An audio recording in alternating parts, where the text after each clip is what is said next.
The countdown to the next GOP primary in South Carolina is on. We've got a new poll. It's out from the American Research Group. It says Romney 29, Gingrich 25, Ron Paul 20. By the way, that's an 11-point surge from where Ron Paul was just 1 week ago. Congressman Paul joins us live in just a few moments. Welcome back to the Kudlow Report. So, after Congressman Ron Paul's strong second-place finish in New Hampshire, he is winning plaudits everywhere. And I ask again this evening, can the GOP find a home for the principles of free market Austrian economic message? Let's ask the man himself, joining us now live, Texas Republican Congressman and presidential hopeful Ron Paul. Dr. Paul, as always, welcome back. Before we begin, sir, take a listen to what South Carolina Senator Jim DeMint told me yesterday. Okay.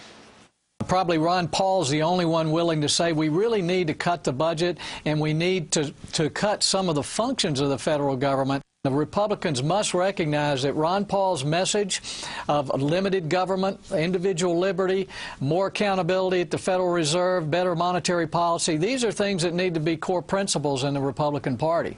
All right. Congressman Paul, you heard the influential Senator Jim DeMint, influential in South Carolina and across the country.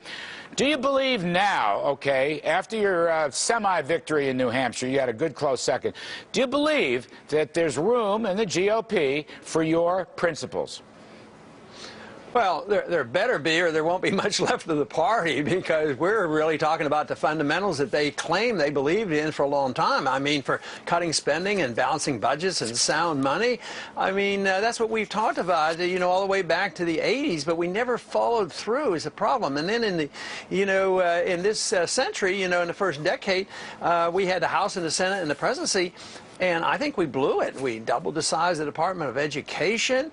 We had prescription drug program. And then we had that Sarbanes-Oxley. And I'm told that could have cost the business community $1 trillion.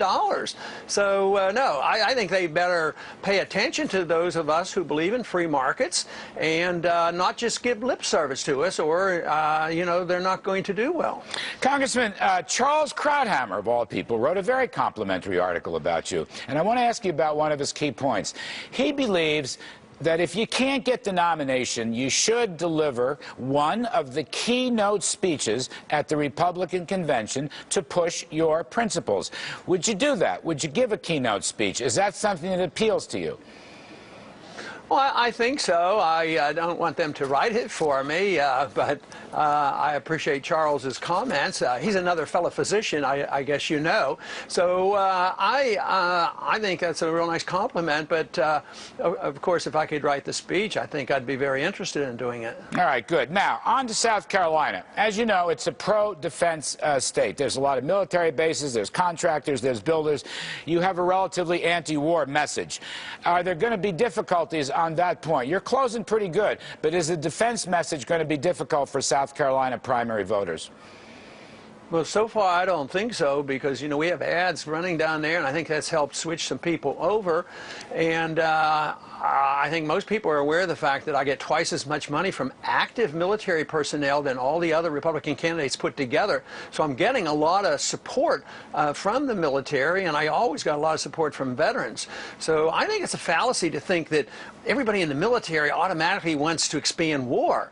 I remember the 60s, I was in, that's the last thing I wanted LBJ to do in 1965, was to expand the war in Vietnam and go over into Cambodia. That concerned me to a great deal. So I think that's a normal reaction, but I think people go into the military to defend the country, and they're willing to do it. But if it's fighting a war that isn't declared or under a UN banner or NATO, and you get bogged down for 10 years and it contributes to our financial crisis, people can get pretty tired of that. And I think the American people are real tired of our foreign policy in the Middle East right now. You have copiously avoided attacking Mitt Romney and the Bain Capital flack about private equity companies. Obviously, Gingrich and Perry have. Why have you avoided attacking Mitt Romney? What point, what principle do you want to make on this? Well, of course, I'm willing to attack him on some of the policies that he's had before and we disagree on, and I've done that and used the word flip-flopping on many occasions, but not attacking him on Baines. They've asked me about it, and I said explicitly that that's part of the market. That's the way the market works. Restructuring is a market principle, and those who are jumping on him, either they don't understand economics, or if they do understand economics, they're demagoguing the issue for trying to make a political point. So in that sense, it came out, it looked like I was, defending Mitt, and in that case, I was, because it's very important that you cleanse a system. If a company's going bankrupt and you don't have restructuring, everybody suffers. But if you can get some restructuring, and you can create jobs. I don't know the details of everything he did, and I don't want to vouch for that, but the whole principle that they were attacking him on, I think it was false. Besides, they misquoted him anyway. All he said was, that, well, if a company doesn't provide a service for me, I should change companies. Well, if you don't understand, that's important. That's what a businessman would do. Let me ask you a Fed question I can't resist. The minutes of the Fed's meeting 5 years ago, they unlocked these minutes with a 5-year time lag. It shows in the transcript, sir, that Bernanke and company completely missed the financial and housing meltdown. In fact, in 2006, where these minutes come from, Bernanke said, it is unlikely to see growth derailed by the housing market. Now, the Federal Reserve System has hundreds of PhD economists. How is it possible that they completely missed the worst meltdown since the 1930s? Because they follow the wrong ideas on economics, and they don't look at the business cycle being related to what they're doing at the Fed. Otherwise, they would have to indict themselves. So, and he was following through with Greenspan. He was doing the same thing, and they were in total denial. But you know that if you go back and look at some of the Austrian economists and the Hayekians and Misesians, they explained this. They were right about it. The only thing that we don't claim is that we know the exact day the bubble will burst. But we can identify bubbles. We know where they come from.